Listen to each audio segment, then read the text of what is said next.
Hello everyone, today I'm going to try and show you how to cut a very basic men's cut. All you'll need is these tools in the picture. I myself am without a hairdressing cape, so I am using a towel, so you can do the same thing. It works just fine. So this is my first video ever, so I obviously don't have the proper equipment or experience to make a really good video. But I know there's a lot of desperate people out there who obviously are in quarantine and can't go get a haircut. Anyway, I suggest watching this first before following along. As you see, I have sprayed the top section out of the way. If it is longer than what you see here, clips can work. A good way to know where to separate the top from the side is to find where the round of the head starts, and then split right on that edge. If you happen to have difficulty with that, you can put a comb up against the head, flat up against the head, and you'll get a really good idea on where the head does start to round. Now, this video is for first-timers, so I do suggest starting with a longer guard than what you are planning to use. Now, do stay below where the round of the head is, just to get practice in clippering around the sides and the back. And that way you can get a little bit more comfortable with the clippers without taking it too short, because you can always take off more when you start long.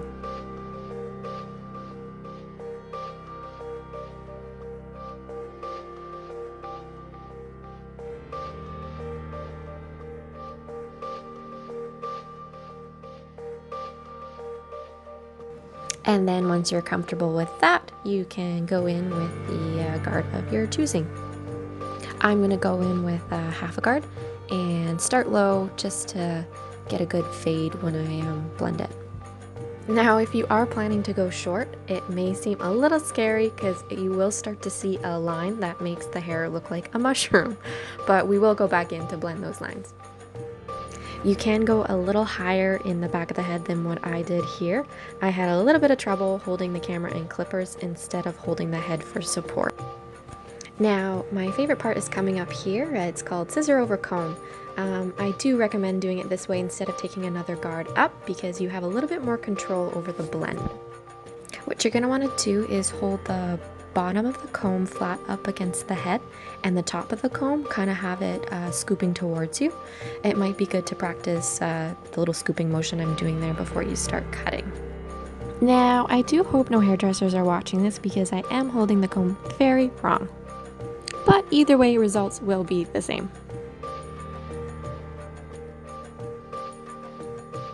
How well you want it to blend is up to you. Just keep going slow and taking little bits at a time. That way, if you do make any mistakes, you will be able to correct it. Now, unfortunately, there are gaps in this video where I hit pause and thought I hit record again, but I didn't hit record, so we kind of are missing when I finished blending the side and blending the back, but it's exactly the same as what I was doing to start. Now for the top here, you will see me sectioning a 1-inch section right down the middle. I will show you here on how the line looks.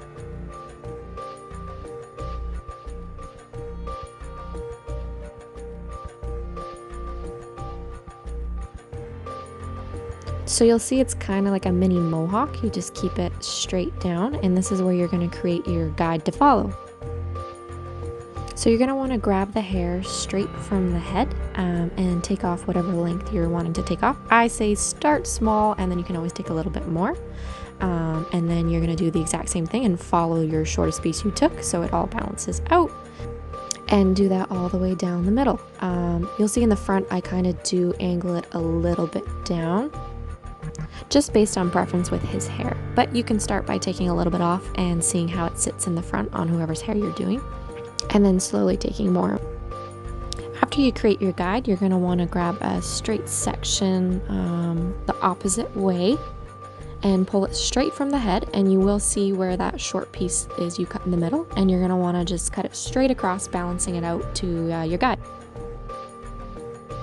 After you're finished cutting these sections, we're going to be going on an angle off the round of the head and cutting the corners. With his hair, he only styles it one way, so we are only going to be cutting one side of his hair to cut that corner where it all sits. If you're wanting more of a versatile haircut, you'll be doing this on both sides. But you will see here a little point. So cutting these little corners is going to get rid of that square shape you might be seeing. But if you did finish the top section and like how it's sitting, you don't have to do this. But I find it does soften the haircut quite a lot.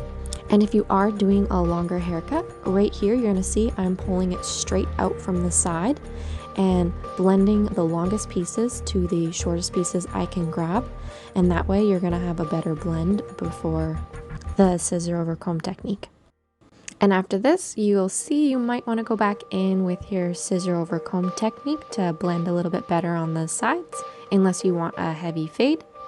And we are missing footage of me doing that on the back of the head, but it is the same concept. Now here, I'm just taking little mini trimmers and squaring off the sides, and I'll be doing that on the back. And for around the ears, you just follow the ear. It's very easy. But you might want to practice with the buzzer off just to get a little idea on following the round of the ear so you don't go too high. Now when I did finish up, I did go back in with my scissor over comb technique to just do a little bit more blending, just because I couldn't really see while I was looking through the camera and cutting the hair, but the technique's still the same, so I didn't think I needed. And ta-da! I hope my awkward voiceover made sense. If not, I can try again when his hair grows out.